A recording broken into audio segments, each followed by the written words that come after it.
How's it going, folks? Welcome to another edition of Between Two Amps. We got some orange ones out here today. Looks like I got the shaft on my side, but whatever. We actually have a guest here today, good friend of mine, bass player, enthusiast, and a great all-around guy. Please welcome Matt Decker to the show. How's it going, Matt? Nice to see you. Thank you. Yeah, don't cash that until Friday, okay? Thanks. Anyway, yeah, we're gonna dive right into some bass stuff today and some cool gear. Now, Matt and I met, I don't know, probably 10 years ago? Yeah, like that. probably 2012 or so. Yeah. He showed up at my house one day with a drummer that he had kind of just met and set in. We was jamming in my basement back then. They had a bunch of original tunes that I was sitting in on for the first time, and unreal. It was like sounded great. It was like they had already heard the songs or wrote them this. It gave me goosebumps. I couldn't believe how fast you guys picked up on that, and that was a good jam. We've been, I have that recorded actually, and we've been doing it ever since. We don't get together a lot anymore, it's just how life is as you get older, but we're going to start doing it and recording and stuff, and we'll probably video. I'd like to document some of that, how we do that. That'd be pretty neat. Yep. For sure. Jeez, I'm trying to remember what we had for a setup. It was a couple mics, I think, just in the ambient mics in the room. Yeah, it wasn't fancy. No, the quality came out great. I think I had two large diaphragm condensers in the room. Just kind of, I don't even remember. I can remember there's only two mics though, because just to set something up in case. Really. It sounded good though. I always do that when we jam. I always try to set a couple mics up and just take an audio snapshot at least of what we did. Sometimes they're great, sometimes you hit the jackpot though, really. Exactly, yeah. You never know. So, yeah, totally. I have a good recording of me and you and a drummer. One night, you guys showed up at like 9 or 10 o'clock at night. And we came up here and nobody said a word, really. We just started playing. It was just randomness, jamming. No cover songs or anything. I think we played for like 2 hours without stopping, just segueing these different grooves, and it was like taking never talked, never said anything. It was just amazing. It was like a roller coaster. It went everywhere. It never went the same place twice, and we all somehow knew where it was going. It was like ESP in the room, wasn't it? I mean, honest to God, I've never experienced that.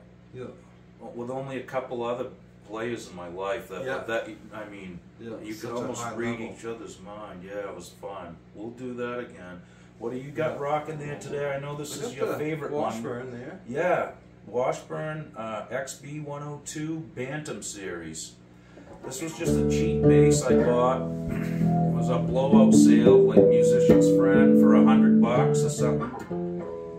He loves it. Every time he comes over, he always gravitates towards this one. I'll let you tell him why. I mean, it's got such a nice, clear mid-range that I don't think a lot of basses have, even the good ones. They're a well-rounded sound, but this one's got that mid-range that it seems like you lose if you're playing in a place that's like a garage or whatever. A lot of times you've got bad acoustics on the low end, like too much rumble, too much echo, whatever. And you get to the point where you turn up because you can't hear yourself, guitar player turns up, and then everybody's just turning up, and you still can't hear it. It's just loud. No clarity in the notes. I had to discern notes when it's washed out like that. This doesn't though. It really stays in that nice mid-range place for some reason. And in this room, of course, the acoustics in this room are awesome anyways. Unbelievable, ain't they? Yeah. But in most garages or whatever with that low end, this cuts through that, so you can hear the notes you're playing. You can hear if you're sharp or if you're flat, or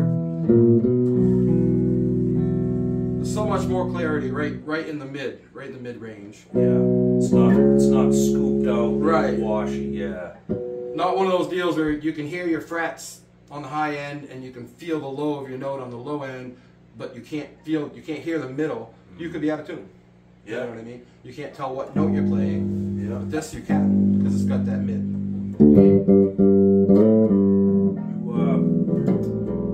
Want to do like a little 1-4-5 in A or something? We'll Yeah. Just,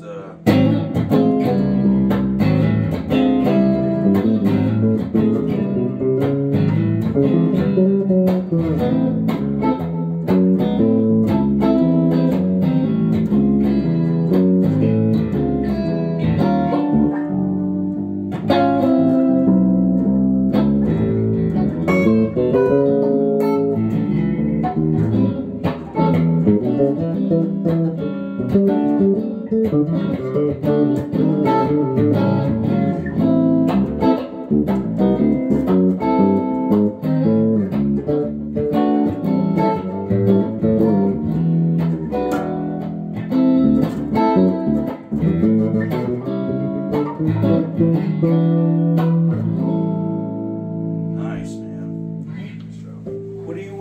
What pickups were you playing right there?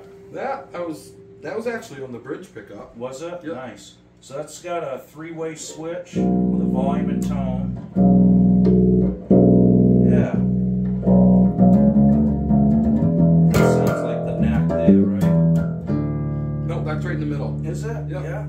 This is Yeah. bridge. This is in the middle. Both pickups. I love that sound a lot. It's nice. This is the neck. Okay.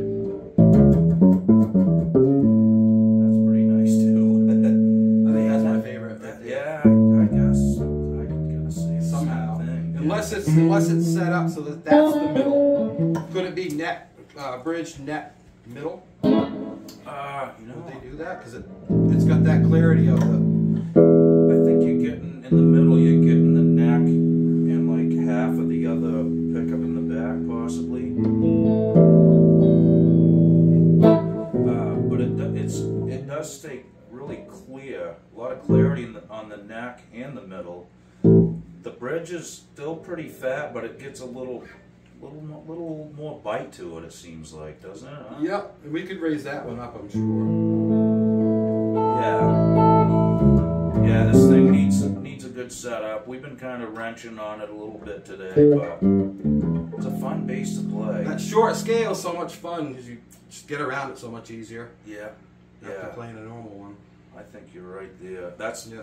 really why I was kind of tuned to it, because being a guitar player, I just bought it for recording, and so I could like rough ideas down, and the transition from that to this, Yeah. it was easier for me, you know, and felt Yep. more like a guitar. But Yep. I think it sounds as good as a regular bass. yeah, It's always a treat to play one because you play that, well, normal bass. There's nothing wrong with that. When you get to play something like this, it's just feels like it's easier to get around it. Yeah. I totally agree with you. Well, you want to try out another one? Yeah. Okay. Sounds good.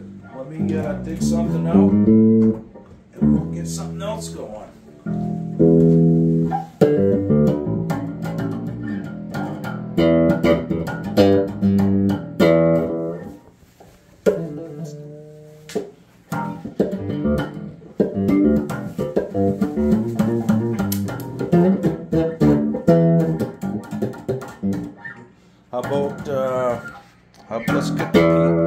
Let's get the P bass. Okay, we're back. Got a 77 Fender Precision.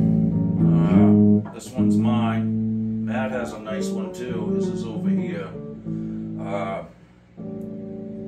It's heavy, isn't it? Weight-wise. Yeah, it is. Yeah. We haven't had this one out. I just fixed it this morning. The jack was loose and a couple other little things, but it really has a nice round tone. I love the sound of it.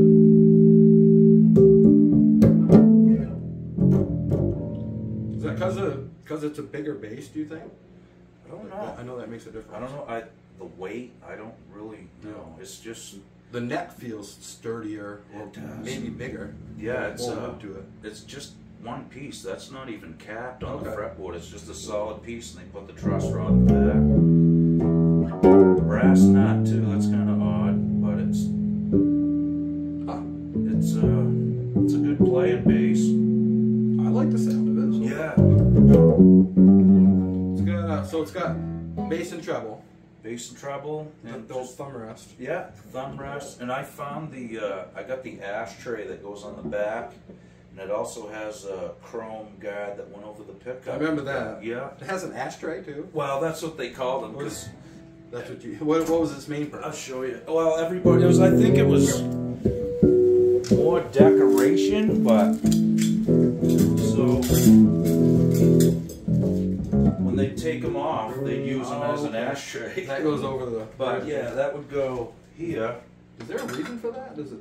Does the metal reinforce the? I don't think it changes the sound. But I will say one thing. I've seen a lot of studio players take a piece of foam rubber Okay. and put this on and tuck it in between there and the strings if they're in the studio, and it gives it kind of it deadens some of the ring and overtones. Okay. It sounds really cool. That's interesting. And then this one would have went over here. A lot of guys got rid of them instantly, but Yeah. you know, I just leave them in the case. I like it without them, honestly, but and you can buy an ashtray pretty cheap now instead of using a fender. Right? Sounds awesome though. Yeah. It is a good one. I pity the guy that has to stand up with it all night, because that baby is heavy. Especially compared, that's what I liked about the little one we just played, that washburn. That's really light too, you know. I'll have to bring my peavey over. Have you seen that one? That Dynabase No, neck through body. no. It needs new guts and stuff. It needs to be fixed all up, but it's one of those laminated neck through. Oh, is it? Yeah, it's pretty I know. cool. 80s, probably 80s. Yep, late Yeah. 80s probably. I remember them peavey Dynabase. Yeah. I'll bring it over. I might know a guy that Yeah. works on guitars. Yeah. Yeah, I don't know. I've recorded some stuff with this bass. It does sound good on recordings and stuff. It's just I don't know why. If I pick up a bass, it's usually that washburn too. I don't know why. Yeah. Just same reason I just gravitate towards it. But It's got a nice, well-rounded tone too. yeah, it really does. Everything sounds better up here. It always has though. Yeah. It's just tight. The sound is tight up here. I was telling those guys in another video, like, you know, I was thinking about treating the room acoustically, and Jeez, you barely have to. no, well, that's it. I said, you know, I wouldn't even hang a poster on the walls now. I wouldn't dare to change the sound. It does sound good when we're Yeah, jamming. I wouldn't here. change a single thing.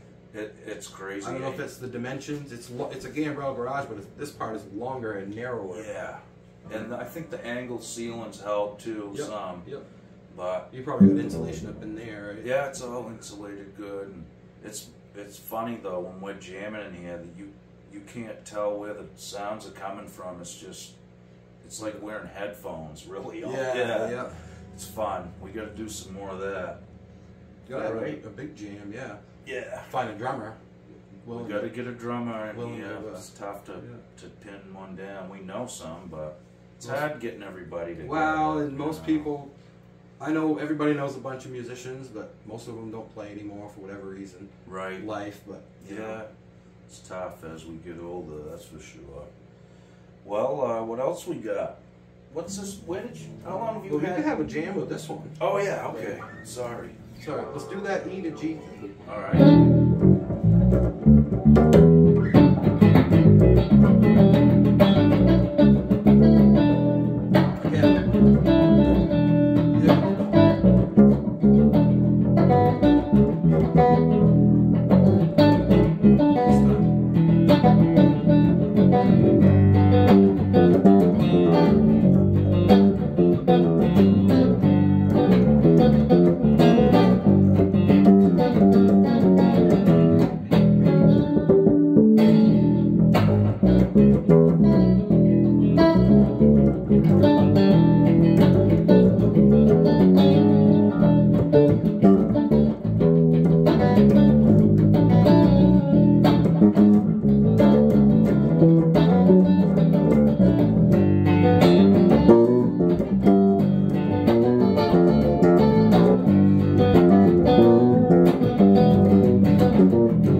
Track, huh? This thing sounds so sweet. Oh, it does. I ain't heard that played for a long. We need to play that more. Yep, it's got a little bit of fret buzz, but you can use it because it's that good sounding fret buzz. Yeah, it's almost like an acoustic bass fret. Yeah, that's it. Pretty powerful pickups, I'd say too. All right, maybe we'll just keep testing basses with that jam until we work that into a whole song. Yep. What do you want to try now? Well, we got your P here too. Did we try that peavey yet? No. We didn't, did we? All right, let's take that one out. Okay. Like it's too. Okay, guys, we're back with another one. We got a peavey Mellineum BXP. This bass belongs to my son. These are a pretty cool bass, though. It's got a pretty top on it and stuff.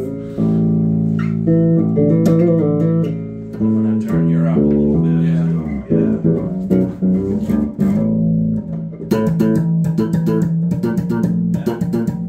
I think so. Okay. Yeah, that's a good sounding one. Is that a long scale? Feels longer, don't it? Or does it? Maybe it's just I think it's cut away so deep. Yep. Unless they make one in between the two, I think it's a shorter scale. Yeah. Okay, regular scale. Yeah. It's a cool bass. I'm not sure. Okay, that's the neck pickup. Okay. Still, that acts like a tone. I think this is going to pan it. I see. So volume, pan, and tone. Okay. And that's well, still makes sound through both. Yeah. I think it's 2 volumes and a tone, if I remember right. Maybe a volume to 1. You're right. Okay. Yeah.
that's I miss doing that. Can do that all day. Yeah, we should do that all day. Man, it's been a long time since we've jammed it. Yeah, absolutely. Almost a year. I don't know what it is, dude, but we just, I can almost hear what you're gonna, I can see it coming a mile away. I don't have to think about it, I just know. Yeah. Ah, it's cool. That's a nice sounding bass, really. It is. Does it play good too? Yeah, it does. And after playing that Fender, the neck is skinnier. Yeah. But it's got a similar, I guess all of these have delivered pretty good in the mid-range I department. agree. Yeah. I do agree with that. Yeah. No, that's a great one. What do you think? Do you like the skinnier, narrow profile as it gets towards the nut, or do you prefer the, like that? No, I precision? do like it this way. Yeah. I mean, I don't know. It's not a job killer either way. For me, it doesn't make a very big difference, I guess, as much as the length of the neck does. But that's maybe what I noticed about this, and I couldn't put words to it. Gotcha. Well, it's easier to play. Yeah, let's do another Fender P. This is yours, a u.s.a. Fender P. Okay, let me get this one hooked up. Okay, we're back here, guys. We got a Squier Affinity Precision out. We're gonna do a shootout right now between this and American-made Precision. So here we go. Well, how's that one feel, Matt? Pretty good? Yeah, I like it. No, I like it. Set up pretty good. Real good. Worth $40? I think so. Yeah? Yeah. That's all I needed to hear. Yeah, it's an Affinity made in Indonesia. That's the only difference, I think. Yeah. Sounds good. Action's okay. I literally have not touched this bass since I bought it. This is the one I bought a snowmobile off this guy, and his buddies were standing around in a circle, you know, in the garage, how that goes. I bought the sled, they helped me load it, and I was talking, like, geez, you guys ain't got anything else for sale? Have you got any musical instruments or anything? I always ask. Yeah. Nobody said anything. Then the next day I got a message from one of the guys in the garage, and he said he had that bass. I said, how much? He said, $40. That's awesome. He said it was missing a knob. Oh well. I'm sure you got extra. We'll find one, right? Alright, you want to try that? Yeah. Jam again? Yeah. I don't know if I can remember it now. We'll try it though. You ready? One. Oh, I got no juice? Oh, I'm still on the thing. Yeah, okay. We got technical difficulties. We're gonna have to fire the crew, I think. Alright, I think I got it. There it is. Okay.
that out with this USA one. That sounded pretty nice. I'm gonna say, overall, Yep. that would work in a pinch. Absolutely. Okay, man.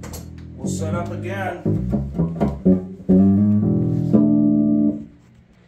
Okay, guys, here we go. We got a USA Fender Precision. Fender Precision. This belongs to Matt. He bought this new 3-4 years ago, something like that.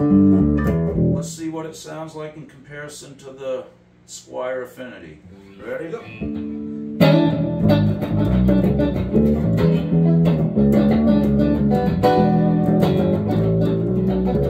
Again.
Yeah.